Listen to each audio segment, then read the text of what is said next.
ஒரு south Indian version of north Indian raita தாங்க இந்த தாங்கர் பச்சடி. இது என்னதான் தஞ்சாவூர்ல ஃபேமஸா இருந்தாலும் இதோட ஆரிஜின் மகாராஷ்டிரா. ஆமா, பச்சடிக்கும் ரைத்தாக்கும் என்ன டிஃபரன்ஸ்?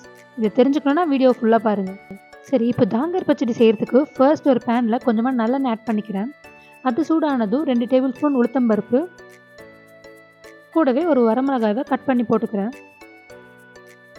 1/2 டேபிள் ஸ்பூன் மிளகு, கூடவே 1/2 டேபிள் ஸ்பூன் வெள்ளை எள்ளு, எல்லாத்தையும் நல்லா பொன்னிறமாக வர வரைக்கும் ரோஸ்ட் பண்ணி எடுத்துக்கலாம்.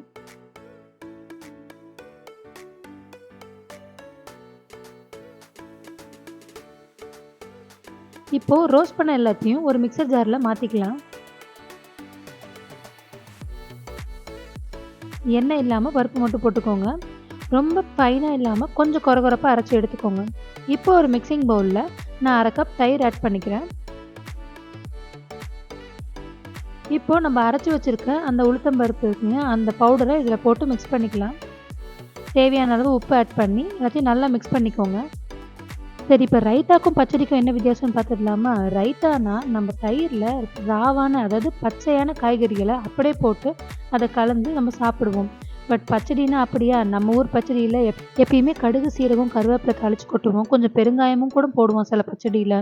இதுதாங்க ரைத்தாக்கும் பச்சடிக்கும் இருக்க வித்தியாசம். சரி, இப்போ இந்த ரைத்தாவில் உங்களுக்கு தயிர் பத்தலைன்னா இன்னும் கொஞ்சம் தயிர் ஆட் பண்ணிக்கோங்க. ஆட் பண்ணி எல்லாத்தையும் நல்லா மிக்ஸ் பண்ணிக்கோங்க.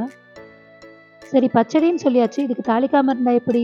எப்பயும் போல் சூடான எண்ணெயில் கொஞ்சமாக கடுகு, கொஞ்சமாக உளுத்தம்பருப்பு, கொஞ்சமாக சீரகம், கொஞ்சமாக கருவேப்பிலை எல்லாம் போட்டு நல்லா பொரிஞ்சதுக்கப்புறமா இதை எடுத்து அப்படியே நம்ம தாங்கர் பச்சடியில் ஊற்றி நல்லா ஒரு கலக்கிட்டிங்கன்னா சூப்பரான தாங்கர் பச்சடி ரெடி. இந்த பச்சடியை சப்பாத்தி, புலாவ், பிரியாணி நீங்கள் எதுக்கு வேணால் சைட் டிஷ்ஷாக தொட்டுக்கலாம். எல்லாத்துக்குமே அல்டிமேட்டாக இருக்கும். நான் சாம்பார் சாதத்து கூட சாப்பிட்ருக்கேன், அவ்வளோ சூப்பராக இருக்கும். நீங்களும் கண்டிப்பாக ட்ரை பண்ணுங்கள். பிடிச்சா லைக் அண்ட் கமெண்ட் பண்ணுங்கள். ஃப்ரெண்ட்ஸ் அண்ட் ஃபேமிலிக்கு ஷேர் பண்ண மறக்காதீங்க. கூடவே நம்ம சேனலை சப்ஸ்கிரைப் பண்ணிக்கோங்க.